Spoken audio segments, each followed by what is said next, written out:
Dəstəmaz almaq üçün bizə nə su lazımdır? Pak su. Həm özü təmiz olub, həm də başqasını təmizləyən su lazımdır. Və səhih dəlillər də bunu göstərir. Lakin suyun mübah olması şərtini, yəni həmbəlilər deyirlər, lakin onların məsələdə demək olar ki, dəlili yoxdur. Mübah olmaq nə deməkdir? Həmbəlilərə görə oğurluq suyu ilə alsan dəstəmaz batildir.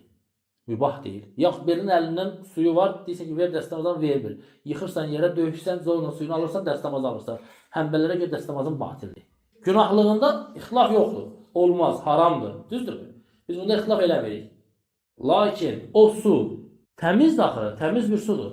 Və ya məsələn bir insanın torpağını qəsb eləmişsən, o torpaqdan da quyusu var. O su quyudan aldığın dəstəmaz nədir? Filankəsin quyusudur. Quyusunu əlinə alırsan, oradan istifadə elədiyin su da həmbəlilərə görə nədir? Deyir, dəstəmazın batildir. Lakin racih odur ki, dəstəmaz səhihdir. Həmbəlilərin məsələdə dəlili yoxdur. Yəni həmbəlilərin şaz rəylərindəndir. Racih nədir? O şərt deyil. Şərt nədir? Suyun pak olmasıdır.